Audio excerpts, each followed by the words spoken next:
Hello बच्चों, let's read this question. Which reaction has positive value of delta G not? So हमें इस question में पूछ रहा है कि किस रिएक्शन की गिवन ऑप्शंस में से किस रिएक्शन की डेल्टा जी नॉट की वैल्यू पॉजिटिव होगी. तो इसका की कंसेप्ट अगर मैं आपको बताऊं तो क्या होगा. की कंसेप्ट पहले समझते हैं, फिर आप इस क्वेश्चन को इजीली खुद भी आंसर कर पाएंगे. की कंसेप्ट क्या है? हमें क्वेश्चन में पूछा गया है कि डेल्टा जी नोट की वैल्यू होनी चाहिए पॉजिटिव, मतलब जीरो से बड़ी. हमने आज तक पढ़ा कि डेल्टा जी नोट नेगेटिव होने पर रिएक्शन होती है स्पॉन्टेनियस, और जब पॉजिटिव हो जाए तो होती है नॉन स्पॉन्टेनियस रिएक्शन. ठीक है. नॉन स्पॉन्टेनियस का मतलब नेचर के खिलाफ, नेचर के विरुद्ध. ठीक है, मतलब हमें नेचर के खिलाफ जाना है. हमें ये चेक करना है कि इसमें से कौन सी रिएक्शन है जो हो ही नहीं सकती बट हम जबरदस्ती करा रहे हैं फिर. तो उसके लिए हमें ये समझना पड़ेगा कि रिएक्शन होती कब है. रिएक्शन तब होती है व्हेन एलिमेंट और compound going to achieve its highest stability.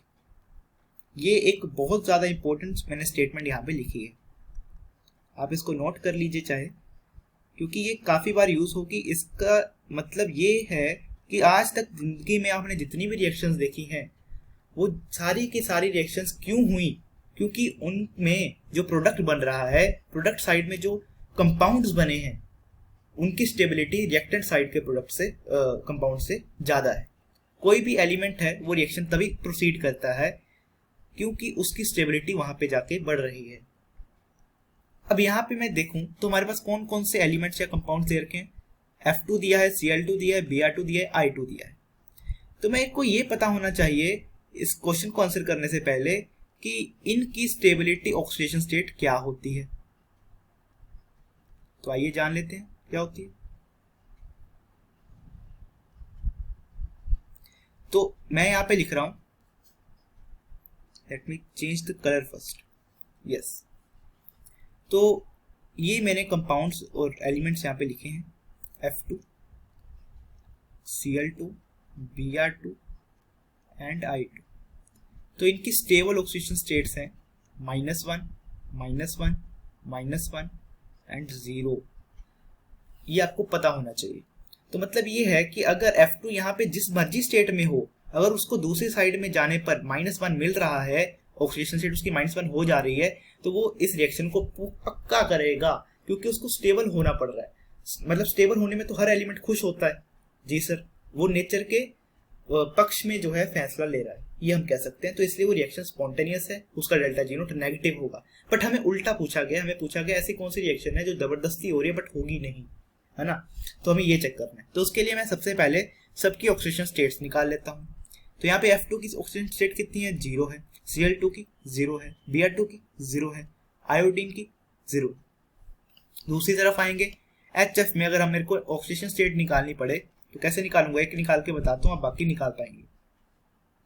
H की मेरे को पता है +1 होती है सर. F की मेरे को निकालनी है तो +X ले लेते हैं इक्वल टू 0, क्योंकि ऊपर नेट चार्ज 0 है. तो X आ गया -1, मतलब फ्लोरीन की ऑक्सीजन स्टेट -1, और हम यही तो चाहते थे कि -1 हो जाए. तो मतलब ये रिएक्शन प्रोसीड करेगी. प्रोसीड करने का मतलब इसका डेल्टा जी नोट नेगेटिव है, तो ये हमारा आंसर नहीं है. Similarly in case of B part में यहाँ पे -1 आ रहा है तो यहाँ पे +1 ऑक्सीजन स्टेट आ रही है. तो ये -1 तो अचीव कर रहा है जो कि स्टेबिलिटी दर्शा रही है इसकी. बट कई लोग कहेंगे सर +1 भी तो है, उसके लिए क्या कहोगे आप. तो +1 तो होगा ही होगा, उसको हम नहीं रोक सकते. क्यों? क्योंकि ये एक डिस्प्रोपोर्शनेशन रिएक्शन है. डिस्प्रोपोर्शनेशन रिएक्शन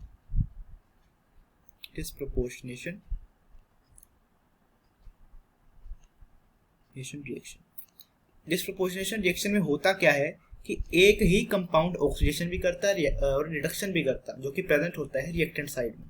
ठीक है, तो वैसा हो रहा है. 0 से -1 में रिडक्शन हो रही है, 0 से +1 जाने पर ऑक्सीडेशन हो रही है क्लोरीन की. ब्रोमीन के केस में -1 तो बन रहा है, +1 भी बन रहा है. सेम रीजन दोनों का सेम रीजन, बिल्कुल सेम ऑप्शन है बी एंड सी. -1 ही अचीव कर रहा है जो कि करना चाहिए. I2 जीरो ऑक्सीडेशन स्टेट है रिएक्टेंट साइड में। अब मैंने यहाँ पे बताया कि I2 की zero oxidation state is stable, तो I2 मतलब रिएक्टेंट में जो I2 है हमारे पास in side of reactant, D option की बात कर रहा हूँ, I2 ऑलरेडी हमारा स्टेबल है, इट्स ऑलरेडी स्टेबल, इसको रिएक्शन करने की कोई जरूरत ही नहीं है। और ऊपर से बना क्या रहा है, माइनस आई प्लस आई, तो ये माइनस आई माइनस वन प्लस वन जाने का मतलब अपनी स्टेबिलिटी को बिगाड़ लेना, अनस्टेबल हो जाना। तो कोई भी एलिमेंट नहीं चाहता कि मैं स्टेबल से अनस्टेबल हो जाऊं at conditions of room and temperature. तो ये रिएक्शन पॉसिबल नहीं है, तो इसलिए ये स्पॉन्टेनियस नहीं है, it's a non spontaneous reaction. मैंने आपको बताया for a non spontaneous reaction delta G not is the positive, तो डी आंसर होगा इस क्वेश्चन का। So hence D is the correct answer. I hope guys you understood. All the best.